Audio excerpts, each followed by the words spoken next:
the text horizontally. I give this as an assignment to my students all the time. I give them the path. I say, take the resurrection accounts. What really happened at the resurrection? Depends which author you read. And so I have them list what happens in Matthew, what happens in Mark, what happens in Luke, what happens in John, and compare the list. And it's actually quite striking when you do this with the resurrection narratives. Because, well, who is it that goes to the tomb? Is it Mary Magdalene by herself or Mary with other women? If other women, how many other women? And what are their names? It depends which gospel you read. What do they find there? Is the stone rolled away already or is it not rolled away already? Depends which gospel you read. Who do they see there? Do they see a man there as in Mark? Do they see two men there as in Luke? Or do they see an angel as in Matthew? Depends which gospel you read. What are they told? Are they told to tell the disciples to meet Jesus in Galilee, or are they told to tell the disciples to stay in Jerusalem?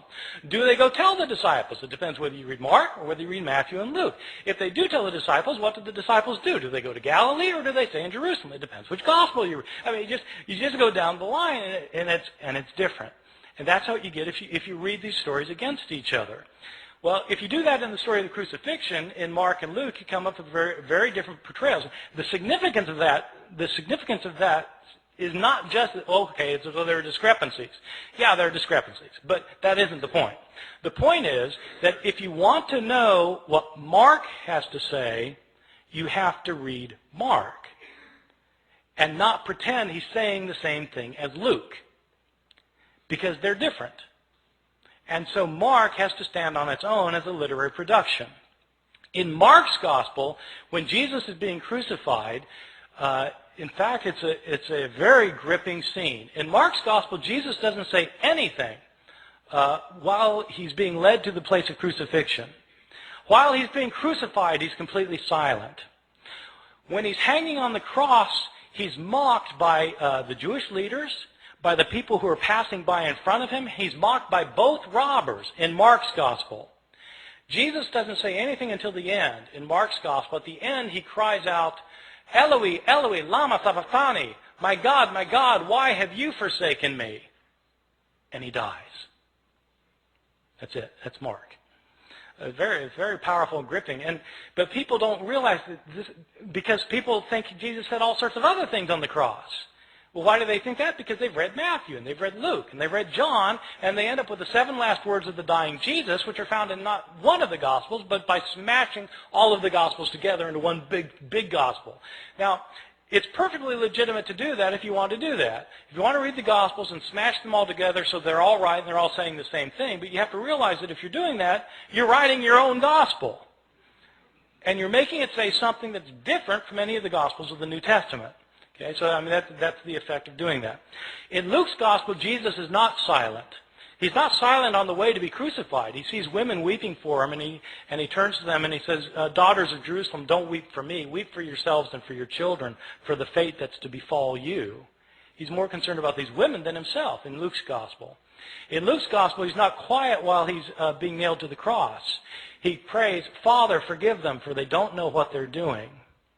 While he's hanging on the cross, he actually has an intelligent conversation with one of the robbers. The one guy maligns Jesus. The other robber says to the other person to be quiet because Jesus hasn't done anything to deserve this. And then he turns to Jesus and says, Lord, remember me when you come into your kingdom. And Jesus says, truly I tell you, today you will be with me in paradise.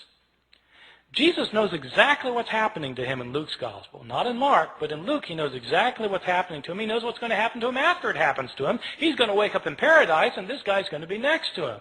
And at the end, the most telling thing of all is that Jesus, instead of crying out, my God, why have you forsaken me? He doesn't say that in Luke. What he says is, Father, into your hands I commend my spirit. And he dies. In Luke's gospel, Jesus is completely in control of the situation. He knows what's going on. He knows why it's going on, unlike Mark, where he seems to be in doubt. This verse about Father, forgive them, for they don't know what they're doing, is a very interesting verse. In early Christianity, this verse was interpreted not as a prayer of forgiveness for the Romans who were crucifying him. It was interpreted as a prayer for the Jews who had turn Jesus over to the authorities. Jesus is asking for forgiveness for the Jewish people in the interpretation of the early Christian interpreters of the passage. That makes it striking that in some manuscripts from the early years, this prayer is omitted by some scribes. Why would scribes take that lovely verse out? Well, it should be obvious why they took it out. They took it out because they interpreted it as a prayer of forgiveness for Jews, and these scribes didn't think God had ever forgiven the Jews. In the 2nd and 3rd centuries, Christians started saying that Jews are guilty for the killing of Christ, and that, in fact, the destruction of the city of Jerusalem in the year 70 by the Roman armies was a punishment by God given to the Jewish people for rejecting their own Messiah. In the 2nd and 3rd centuries, we have Christians who are saying that Jesus was God, so that when Jews, they would say, when Jews were responsible for the death of Jesus, we have some authors saying Jews are guilty of deicide. Jews have killed God, and God held them responsible. What's a scribe who thinks that going to do with his prayer of forgiveness? He's going to take it out, and that's exactly what happens. Some of our early manuscripts are missing the prayer. They're missing it because scribes have changed it for reasons of their own. These are some of the big differences that you can find in the New Testament manuscripts, and there are all sorts of differences that you find. Some are related to theological disputes of early Christianity, where scribes have changed the text to make it coincide more closely with their own theological views. Some of these changes have to do with relationships of Christians and Jews. Some of these changes have to do with Christian understandings of women. There continue to be debates today in churches, Christian churches, about whether women should have leadership roles. Well, these debates often hinge on verses that have been changed by scribes. You can guess which way scribes changed these verses. In the 2nd and 3rd centuries, when women's roles were being suppressed, all of a sudden manuscripts start showing up in which women are told to be silent in the churches. This is the sort of change that scribes made. The textual critic is somebody who tries to deal with this phenomenon of manuscripts that have so many changes in them. There are actually two things that the textual critic does. One thing that is, of course, primary importance is to figure out what an author actually wrote. Because you can't interpret an author, whether you're talking about Plato or Aristophanes or Homer or Mark or Matthew or Luke or John. You can't interpret what an author said unless you can't interpret what he said unless you know what he said. You've got to have his words, and so textual critics try to reconstruct to the best of their ability what an author actually wrote. A textual critic also, though, is interested in knowing why the text got changed.